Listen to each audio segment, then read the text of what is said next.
Welcome to Lynn Cullen Live. Talk radio without the static. Email your questions and comments to lynncullenshow@gmail.com. And now your host, Lynn Cullen. Hello. How you doing? Yeah, it's hard for me to get up and going when it's dark as night out there, and it's the first day after a long weekend. It is, in fact, July 5th, and it feels like a Monday, but it's a Tuesday, and I'm thinking my sister's on the line. Hello? I am. Oh, good. Yeah, I did. So, I just wonder how many other people have felt some cognitive dissonance about celebrating our freedom yesterday. Well, I wasn't. Even if I weren't where I was yesterday, I wasn't celebrating my freedom. I actually wished men a happy Independence Day and asked that they immediately return ours.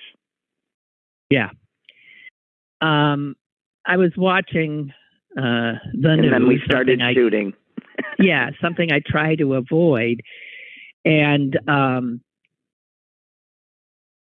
of the newscasters, this is what they say. They always say, because I don't hear as much. I never thought it would happen here. I have to admit, I'm not hearing that as much, because anybody who says that now is just being, willfully stupid.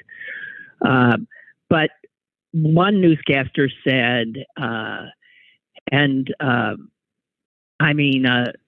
small town 4th of July parade.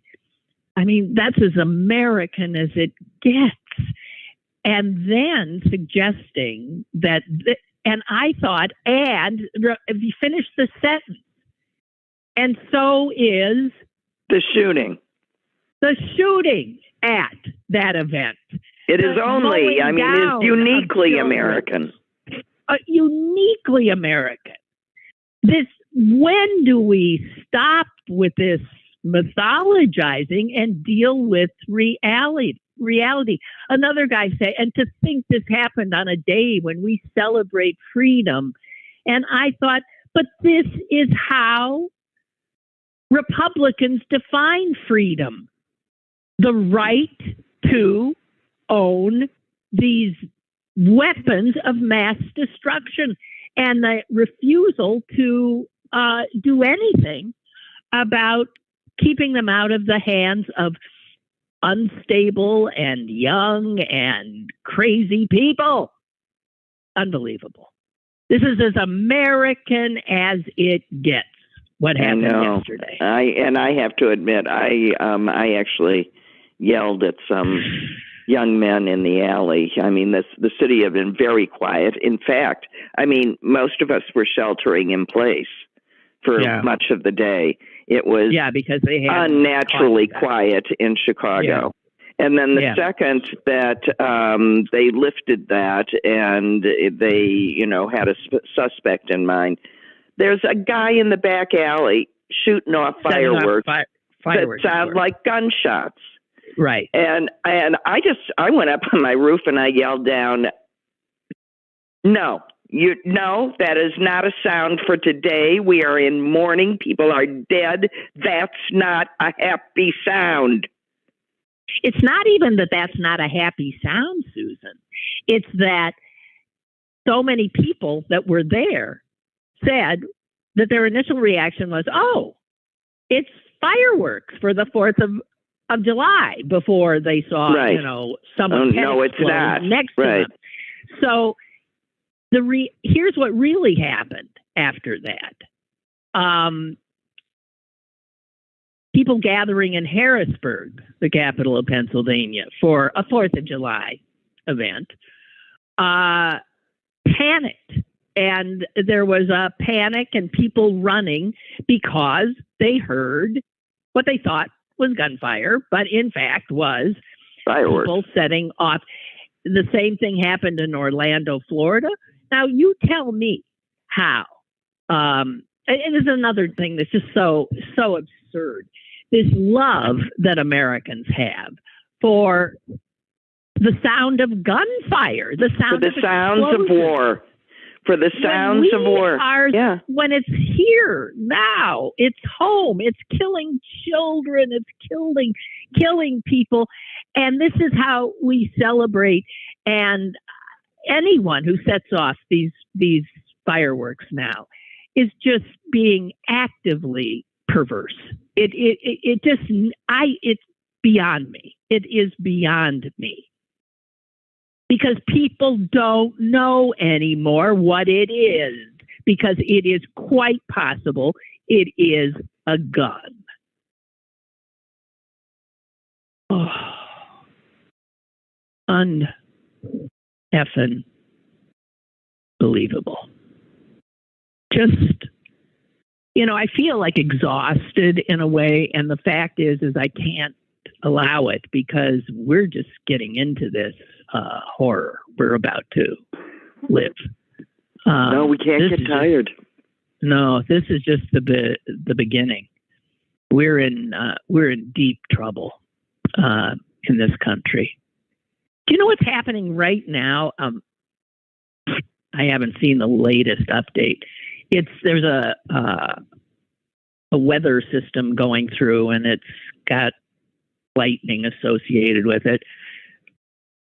Right in my neighborhood, Center Avenue, for those who are wondering, near Negley, there is a construction site, and there's a crane, and some guy has scaled that huge vertical part of the crane,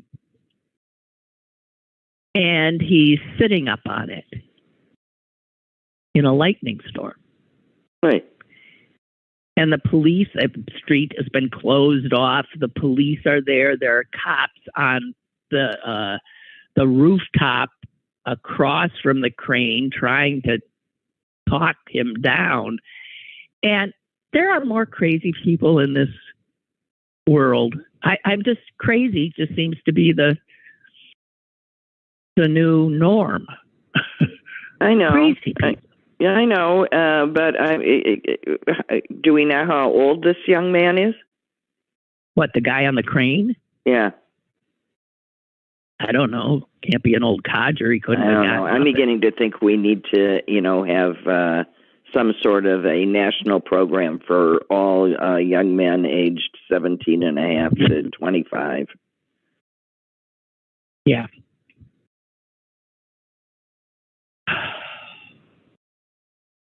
And of course, there are pictures of this. Just look at the profile of all of the majority of these people that these men, that young men. They are in level of maturity. They are boys, right? And that's part of the problem. And we're insisting that they buy guns. We're literally placing them in their hands. I saw a quote from some idiot Republican saying, if you don't own a gun, then you don't know enough about guns to have anything to say about legislating guns. And what does he have to say about legislating women's bodies? That's what I was going to say. So this guy who doesn't have a uterus, though, he's got no problem regulating that. I'm just so sick of it. Did you see that Bette Midler got in trouble for saying that she was tired of women being erased, and then there was this incredible backlash? And I'm with her. If we can no longer say that women, pregnant women. And instead, it's pregnant people. And it's sort of exactly the same thing as the fetus. When the fetus appears in the woman's body, the woman carrying it disappears. As soon as there's a trans man who opts to keep his female organs such that he can give birth, his existence negates all of ours because we now go ignoticed. I know. It's unnoticed and unnamed, and Bette Midler is not wrong.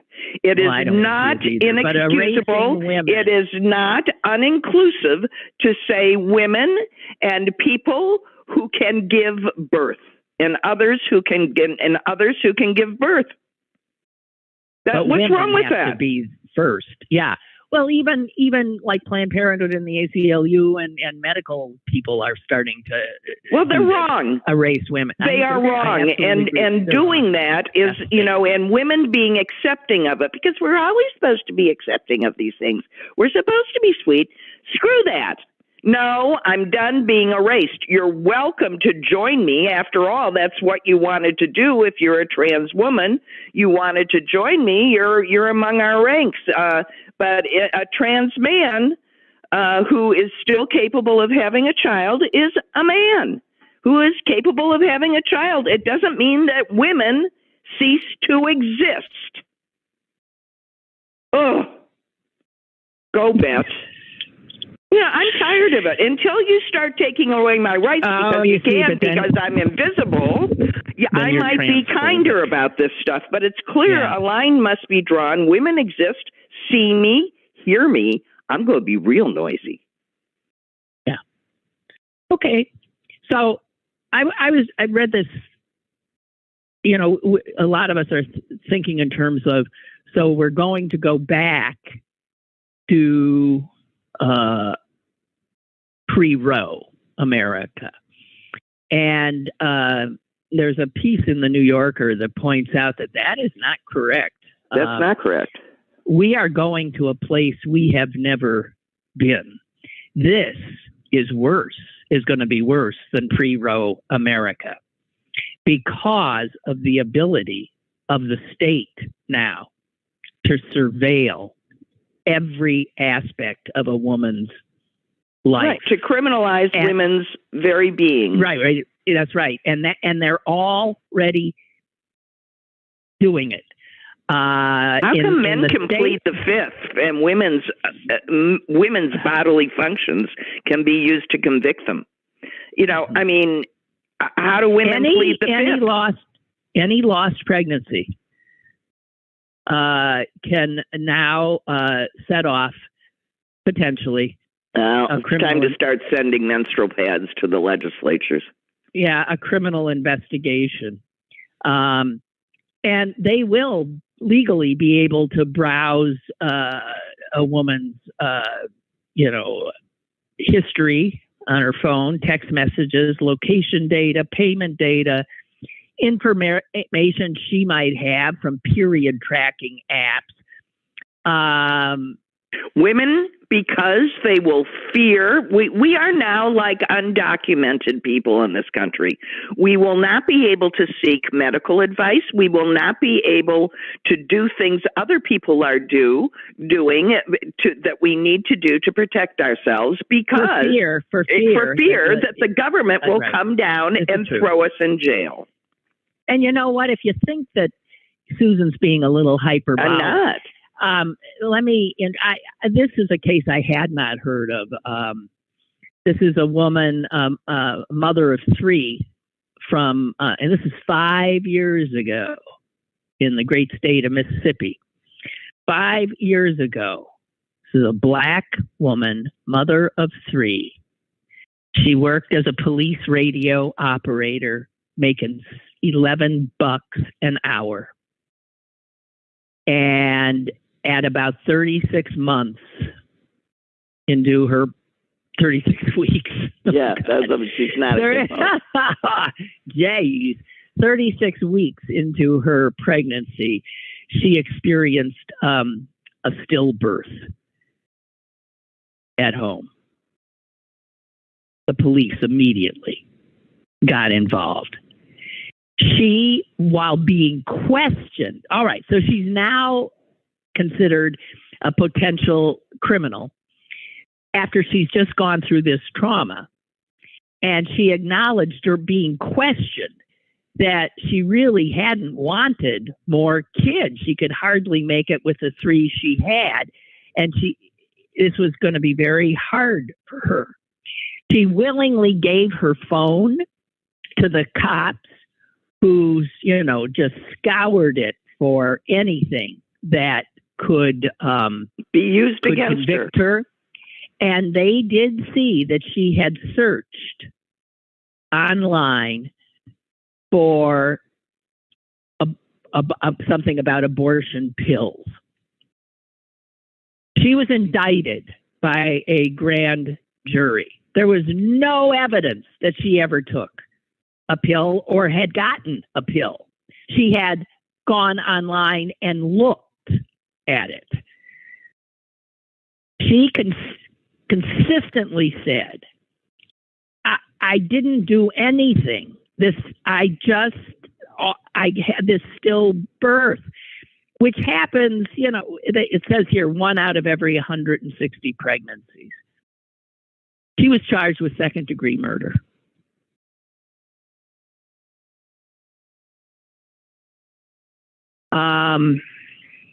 She was held in jail.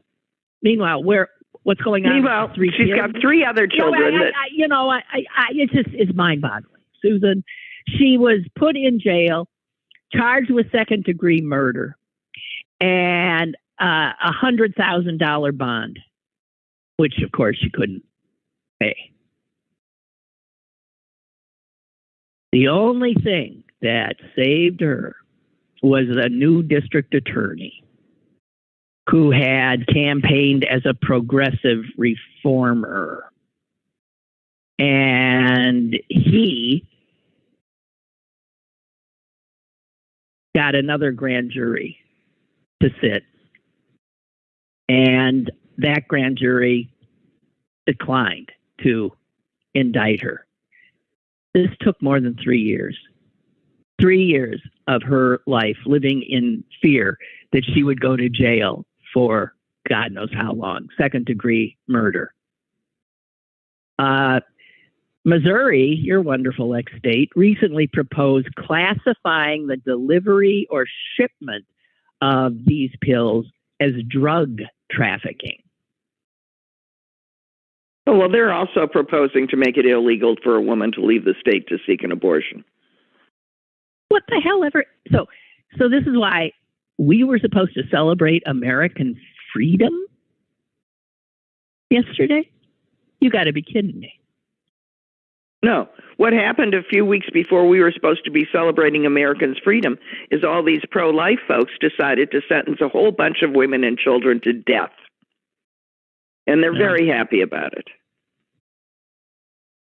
Yeah, and again, unless you think Susan is being hyperbolic, pregnancy is more than 30 times more dangerous than abortion.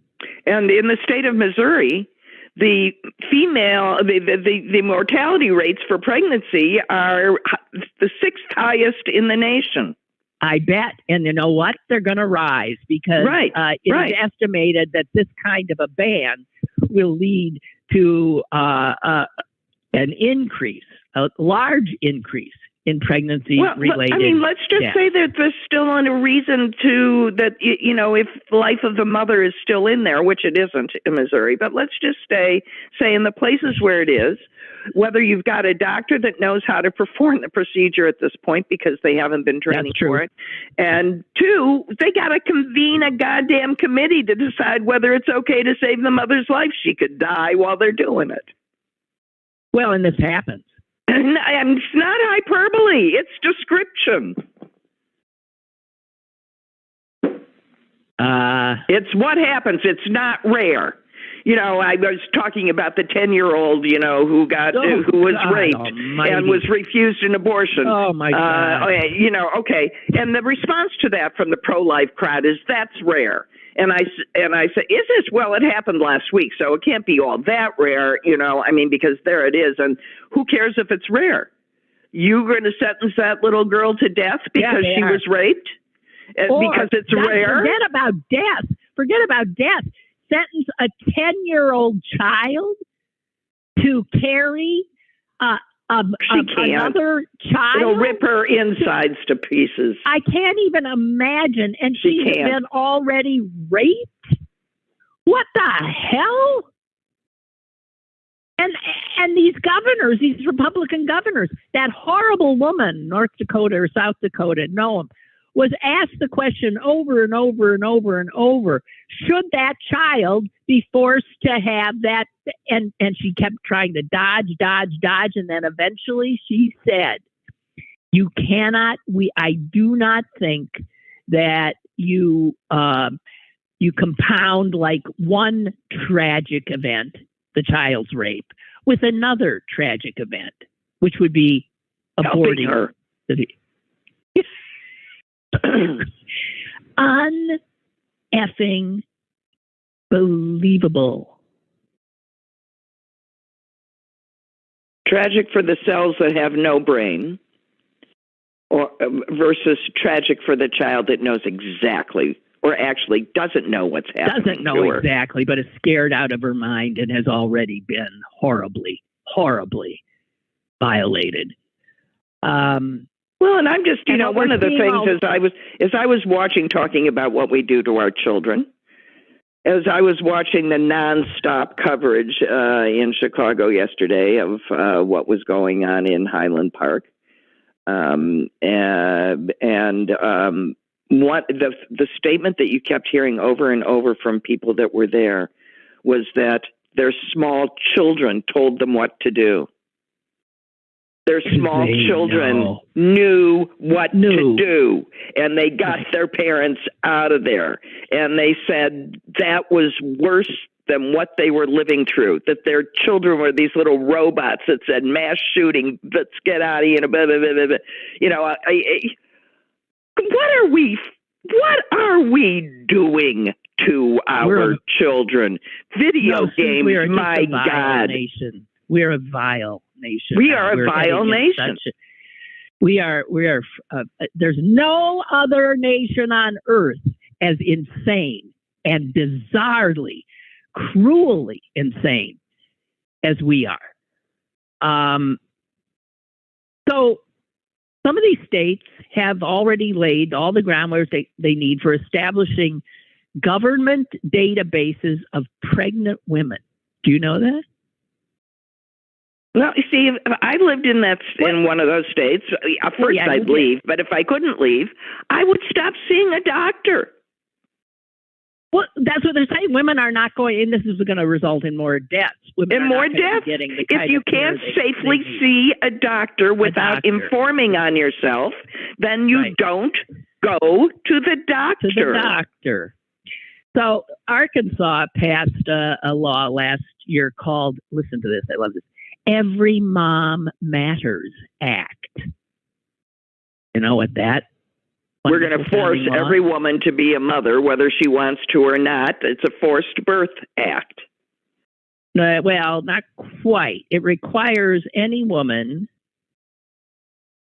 considering abortion to call a state hotline and requires abortion providers to register every patient that comes to them in a database with a unique ID. Other states since have done the same thing. So they do have these databases set up. So, any woman who goes to Planned Parenthood or will be put in a database. And they're also the hotlines that they're forced to call are run by Christian organizations, which masquerade as healthcare clinics. Oh yeah, well that's in the South. That's everywhere. So listen to this. Those are the same people that don't let Jewish people adopt babies. This is the group. They're called crisis pregnancy centers, and there are 3 times as many of those. And they are state funded, but they are state religiously funded. Tons of taxpayer dollars. They have been money that was meant for real health purposes have been redirected by a lot of states to fund these organizations that are earmarked to mislead pregnant women and then to, I don't know, funnel them into giving birth.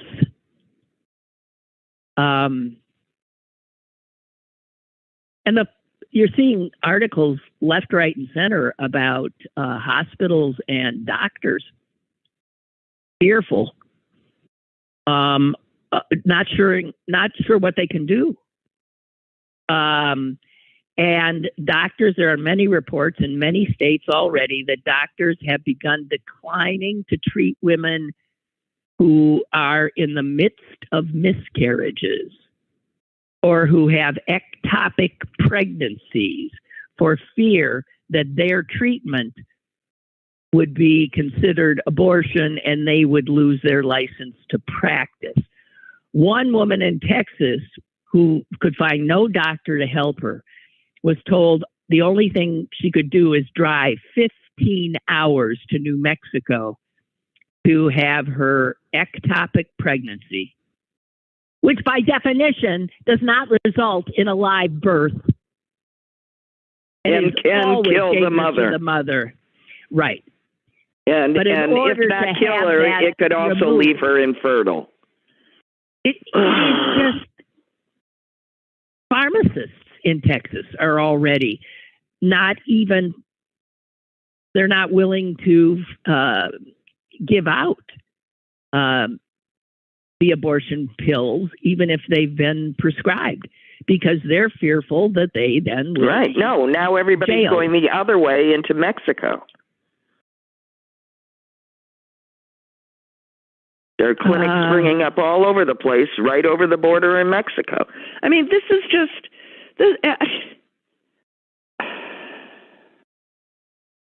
Women sitting in emergency rooms having miscarriages are already being denied treatment for sepsis because their fetuses' hearts have not yet stopped beating.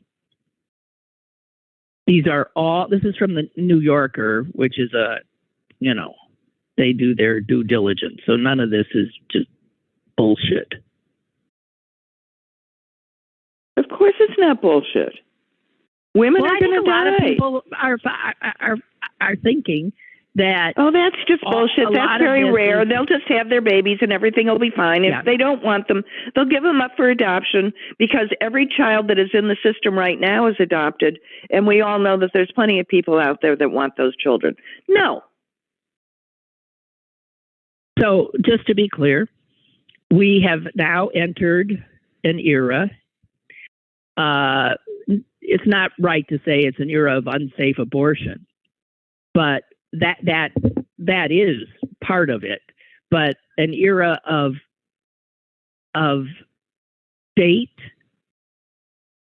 widespread state surveillance and criminalization of women and their bodily functions and their natural bodily functions.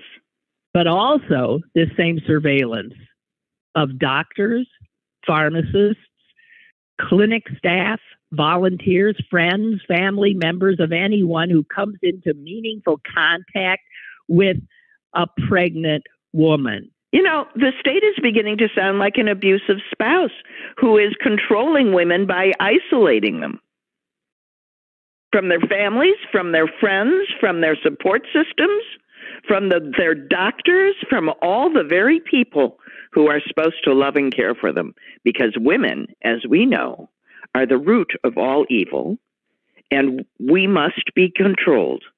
We must be controlled at all costs. Again, this is not hyperbole. This is where we are going. I mean, this isn't where we're going. This is where we are. This is where we are. To be very clear.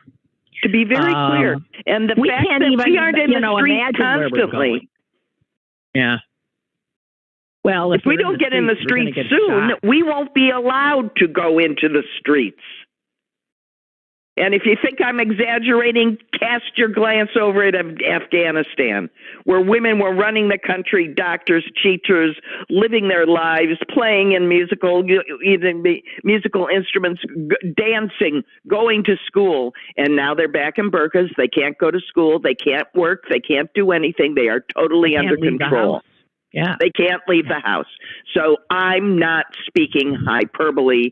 The American Taliban has come for the women of this country. And right now, they're winning. And we've got to stand up and do something. Mm-hmm. Well, we'll see. I don't know what to say. We'll see. I don't if either. We're up to this. I also want to point out that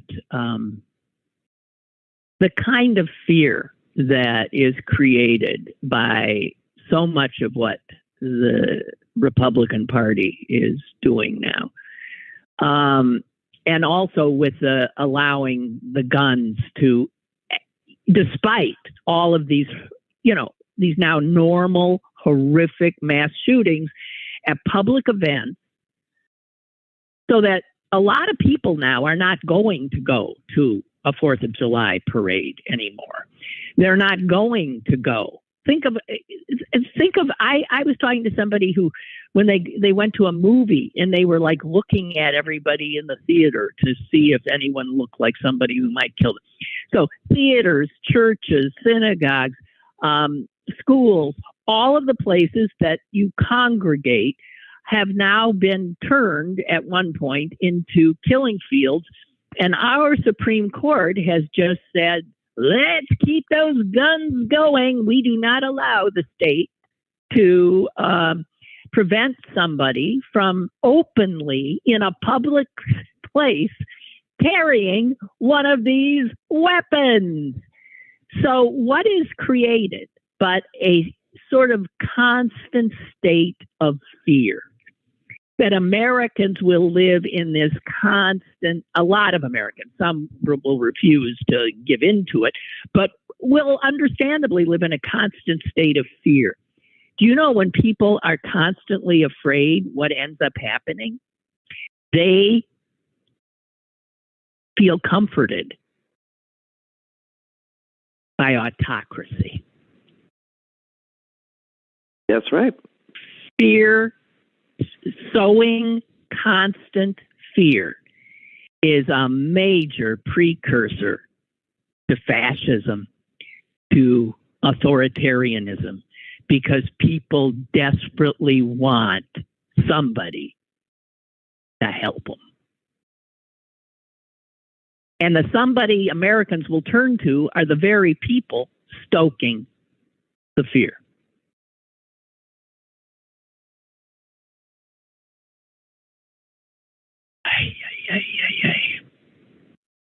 So, unsurprisingly, I see that the guy who responsible for yesterday's carnage, there's a picture of him draped in a Trump flag. We know where these guys are coming from. And the domestic terrorists now are Trump supporters. Yeah. Do not disagree. So, and so we're heading into a Christian autocracy, an America made safe for white Christian men. It'll be a male-dominated white Christian country. And I can't believe somebody counted, but apparently the Constitution has 4,543 words. And they pointed out that not one of them is Jesus. Not one of them is Christian or Christianity. Not one of them is Bible. And even, guys, not one of those 4,543 words in the Constitution is God. And I don't think anywhere in the Constitution it was intended that the Second Amendment would override the whole other Constitution, in that it was going to be allowed to take away our rights, our liberty, our sense of America, because they can kill us. They're right. They just, I don't understand how we are at this point. I don't understand how I know that there are a gazillion with me. And that stupid little law that they just passed, big fucking deal. Outlaw assault weapons. We did it before. Do it again. Buy them back. Make it a felony if you don't turn it in and you're caught with it. Well, but here's the thing, Suze. We have, as we know, a Congress that is incapable of doing anything. Yeah, but the one thing so that we this don't decision have a just did, legislature. I don't care, but we do know one thing we didn't know 3 weeks ago. We do know you can revoke people's rights, because we just did it. Well, we can. So if we can do it to kill folks, why don't we do it to save folks? Well, I hear you, but well, to all those people saying they're out there isn't a damn thing we can do about it, bullshit. You have these horrible thoughts. We're learning, 44% of people seeking abortions are women of color. And then I'm thinking, so here we have this racist party forcing women of color. And I thought, and they're so freaked out about whites no longer being the majority. But so they're going to be forcing black women to, in fact, have more black babies. And I was thinking, haven't they thought that through? And then I realized that we'll just shoot them later. The police can kill them later. These black babies that their mothers cannot take care of. How bizarre is all of it? It's just so disgusting, and it makes your head go into like awful places like that. Sure, what do we care? Let's have some more, because we'll just shoot him in the back. That's right. They're cannon fodder. I mean, what's the fun of giving all these guns to all these kids if there's no one to shoot? And clearly okay. that's where we are. So why don't we, just name the thing? We have a caller. Hello. Hey, Lynn. Hey, Susan. It's Mike in Highland Park. Oh no, you're a different Highland Park. Oh, okay, you're in our Highland. I was going to say let's have lunch. Okay, in Pittsburgh. I called to talk about, there's another word that's not in the Constitution that I'm aware of, and that's filibuster. And I predict that what Mitch McConnell is going to do once he has control over the House again is to get rid of the filibuster. So for all of the women and people who are feeling secure because you're in the blue state, they're going to do a personhood amendment. And any abortion, in air quotes, of clumps of cell in a woman's uterus is going to be called a fetus or a baby. Yeah, it's going to be murder. It'll be murder. Right. So this Handmaid's Tale that we all think might be coming someday in the future could be next year. Yeah, no, we're in it. We are in it. We're already in. And they're not going to let go. They're not going to let go with that issue. It's going to be gay marriage. It's going to be right. It's going to be. It's going to be gayness. Right. There are already a lot of these people on record as saying they would go back to the laws. Well, they would let the states decide whether gay sex is a criminal act. That's so disingenuous. That's their way of saying until they can get some judges to say gayness is illegal. So we're not that far from Handmaid's Tale. No. A year, maybe. Because Mitch McConnell knows how to play the game. Unfortunately, us dumbasses don't play the game. We play fair. No. You know, but even them creating this new playing field where if we have a shot at winning, we've got to get as down and dirty as they, further helps destroy the fabric of the nation. You know, we don't have to get down and dirty. We just have to pass. We just have to be willing to pay the same place. We have to show up. We have to unite, and we have to We have to use the tools we can legally use. Filibuster's made up. If we're espounding the benefits of slave owners who didn't think women had rights to vote, if we're saying they're geniuses, they didn't have the filibuster. That was made up later. Oh yeah, that was made up. That was made up. Yeah, that was made up to keep to keep black people down. What a surprise! Right. So we're also keeping like critical race theory. It's going to be you have to pass the literacy test. You have to pass a constitution test in order to vote. And guess what? The constitutional tests in the South are going to be like crazy ridiculous. And let's see if Marjorie Taylor Greene could pass it. She'll write it. So, you know what I mean? Like, this is Handmaid's Tale. This is how, and that's what this TV show is going to do, is show how, and it's already started, how it happened. So they're going back in time to show you how it all happened. And this has to be this is it.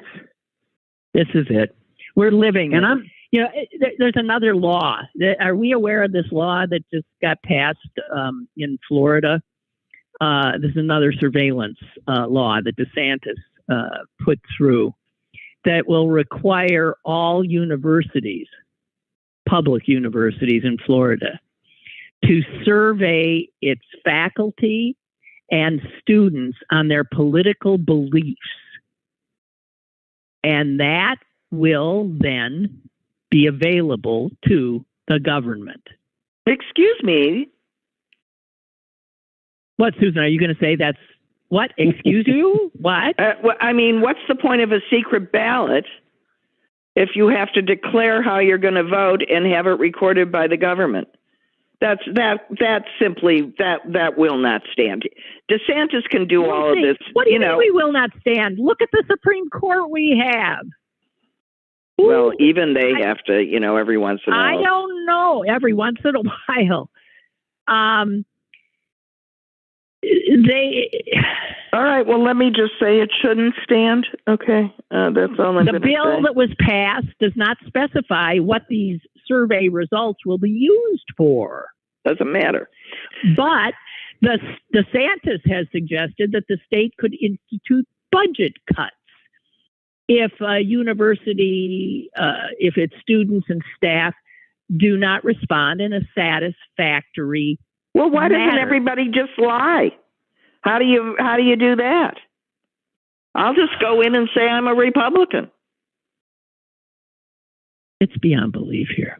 I mean, see, the point is that these are grandstanding, headline creating legislation, things. So when the Missouri Secretary of State sues, to get the Texas electoral, they lose the suit 18 months, 2 years, 3 years later. But in the meantime, they look like, heroes. They've done what they captured the news. They captured the news cycle. The news cycle. Right. Yeah. And they whipped up their base. Right. So, and again, so I'm saving my energy for the stuff that's going to actually happen, or has happened. So that's sort of like using the legislative system for it's political theater. Performance art. But, I'm thinking of like the kind of performance art that the Democrats engage in, which drives me insane. In the Congress, you see Chuck Schumer Chuck Schumer and Nancy Pelosi, they will, the House will pass a law that all Democrats think is just a no-brainer. And then they'll put it in the Senate. And of course, it won't pass because we've got Manchin and Sinema, and the Republicans vote as a block. And so we do this dance all the time. That's the performative theater that the Democrats do. Look, and they didn't vote for that. That doesn't Nobody cares. do anything. It doesn't Nobody do a god. cares. They think they're holding Republicans. Let them vote against that. Okay, they will. They got no problem. We are. We have a dysfunctional Congress, and we have because of Mitch McConnell. And we have dysfunctional leadership. Yeah. The only leadership I have seen, the only time I've been proud to see anything that's been happening in our Congress is the January 6th committee. Just a brilliant job that they've been doing. Yep. And they did it because they're playing by the rules, but they remade the hearing. They organized themselves. There's no grandstanding. Everybody's on board. They are operating as a unit with one thing and one thing only in mind, which is to put out the case that Donald Trump and these others planned and attempted to execute a coup. And the reason it's so good is because they're telling a story. And the reason they're telling a story is because they hired a director who produces documentaries on murder mysteries. So finally, we're doing something right. But and it's good TV. I mean, it just is, and they have compelling witnesses.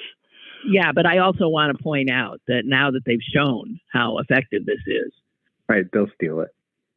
It will be used in ways we will not like. Although it would be harder to do in a normal committee hearing because you would have a more balanced committee. And, the only reason this is working is the only Republicans on this committee are on board. So the committee is united. Yeah. The Republicans were stupid enough to say, no, we don't want to be involved. We're going to boycott. That's the reason. Yeah. But how about Bette Midler? I agree with you and Susan. She's exactly right. Yeah.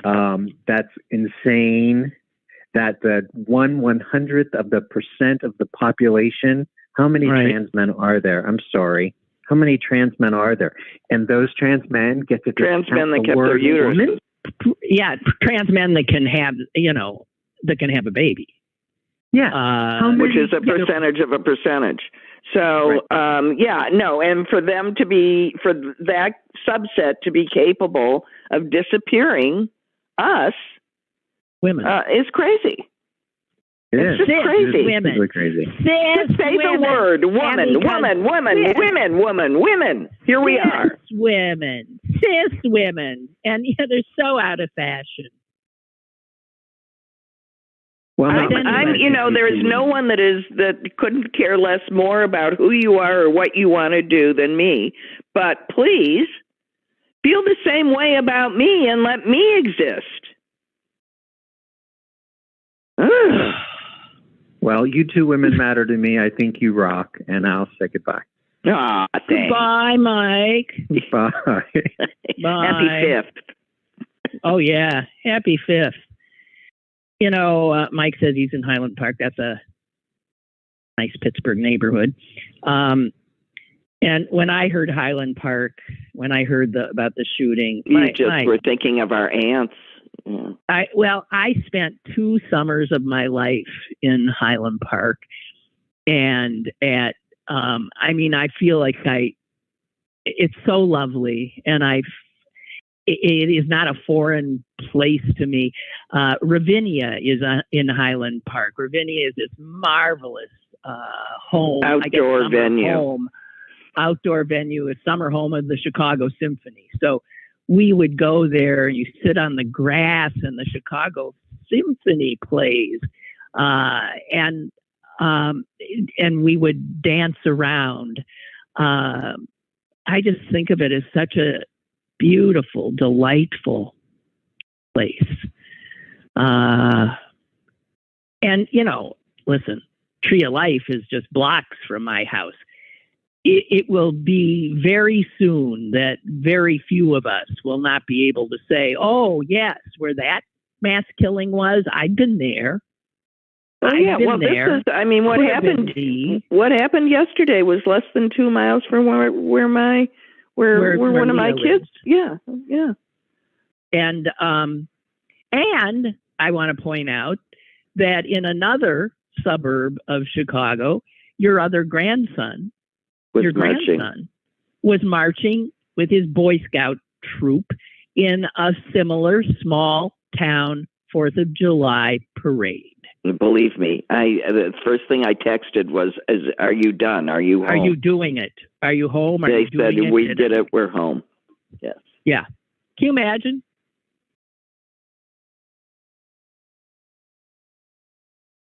And that was his second parade. They were in Juneteenth too. Now I'm just petrified. Yeah. I'm just like, whoa. So stop and think. As you said, it was the children who were telling their parents what to do when the shots rang out. Little children. This is America. This is the unique and exceptional United States of America. Again, the most misnamed nation on earth. And how did parents, let's say their child was going to march in a parade later in the day, and the parade is called off. And parents have to tell their kid who was going to march in that parade why it was called off. I mean, the things, we're making parents have to tell their children over and over again that they cannot keep them safe, that their world is terrifying. And even if a parent were to try to hide all that, the child goes to school and is forced to engage in these drills of what to do when the killer comes. And unlike our atom bomb drills, these kids know what happens regularly. Yes, exactly right. And exactly I was traumatized enough by the atom bomb drills. I don't remember being traumatized by it. I remember the drills.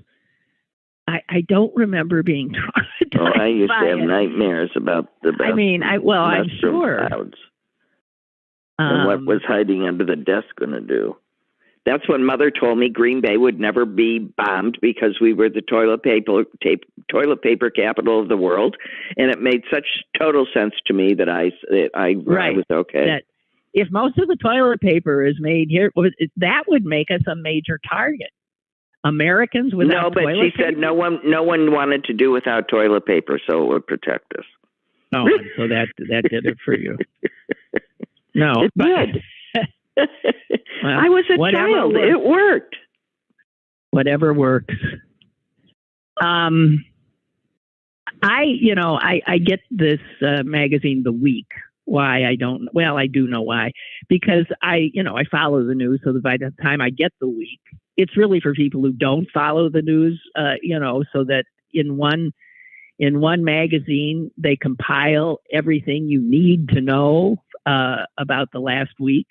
And they put in excerpts from editorials from all over the place and reporting from all over. It's very good and does its job very well. But one of the things that I have started to note, and it's something I didn't used to read, is at the beginning, there's always a letter from the editor. And it's not always written by the same person. It's written by a managing editor, an editor-in-chief, but almost every one of them is just right on the money. And if you don't mind, can I read some of what this week's was? And again, it's not as if you don't know this, but it gets summed up so well. 6 years ago, Donald Trump offered a devil's bargain to evangelical Christians. If they gave a thrice married, biblically illiterate New York City libertine their vote, he would deliver the Supreme Court, which would promote a conservative Christian agenda. Trump delivered with help from Mitch McConnell and Democrats who stayed home in 2016 or voted for Jill Stein. Remember her? Yeah. Because of their distaste for Hillary. Trump appointed 3 Federalist Society minted justices who last week gleefully erased Roe, triggering a war between the states over abortion, whose consequences we can only dimly imagine. But Trump's legacy goes far beyond that 6-3 court, now detonating decades of precedent. The January 6th committee hearings have further revealed the 45th president in all of his plate-flinging, foaming at the mouth narcissistic glory, his contempt for democracy, for institutions and traditions, his use of lies, intimidation, and violence to achieve his ends, his animating belief that winning is all that matters. Over 4 exhausting years, this man's madness infected the country like a virus. Threats and acts of violence against political enemies have become routine. Hatred, bullying, alternative facts have been validated. Meanness is in the air. The red-blue divide Trump deliberately deepened feels increasingly irreparable. In the immediate future, there will be prosecutions of Trump allies and perhaps Trump himself. But then there'll be payback investigations by Republicans. And if they control the House, which is widely believed to be in our future, they'll impeach Joe Biden. Beyond that, we can count on nothing except that Trump's poisonous impact on this nation will stay with us long, long after he's dead.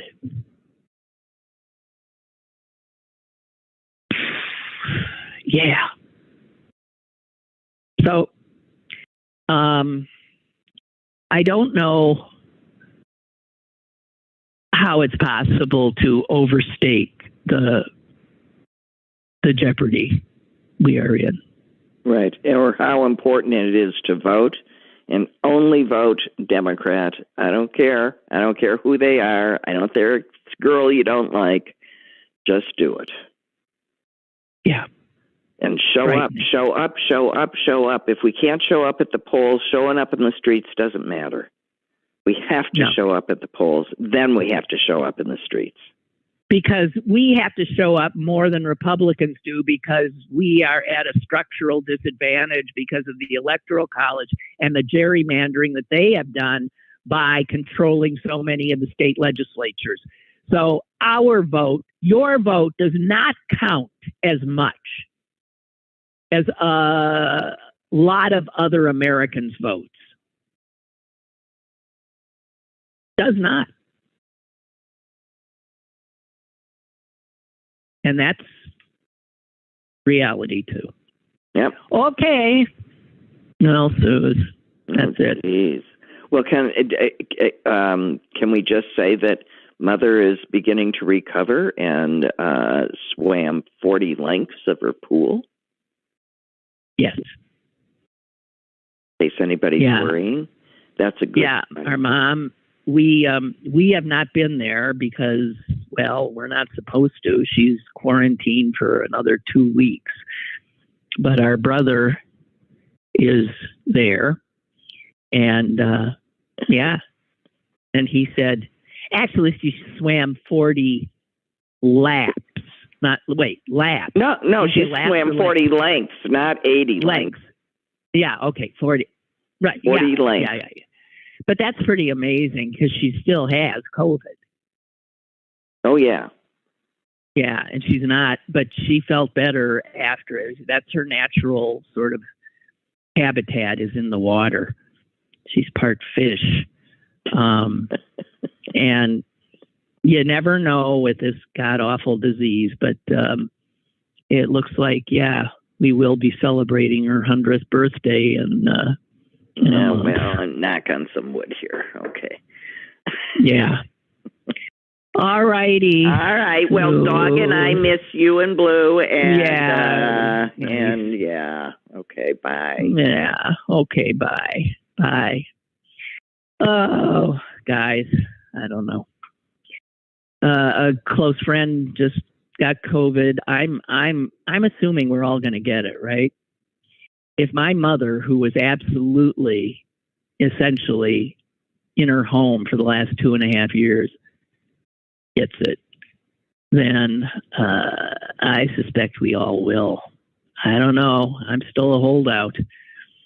But I do think the more dangerous virus is the one I just spoke of.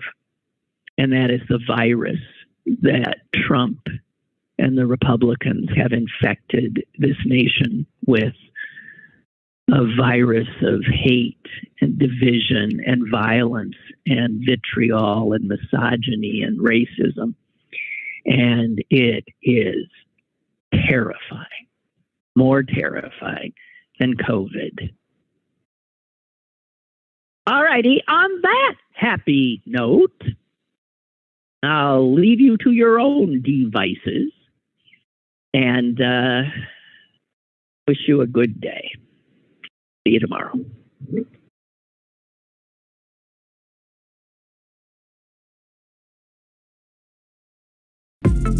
Lynn Cullen Live, Monday through Thursday from 10 a.m. to 11 a.m. and archived at pghcitypaper.com. The opinions expressed on Lynn Cullen Live are those of the host and do not necessarily reflect the viewpoints of Pittsburgh City Paper or its advertisers.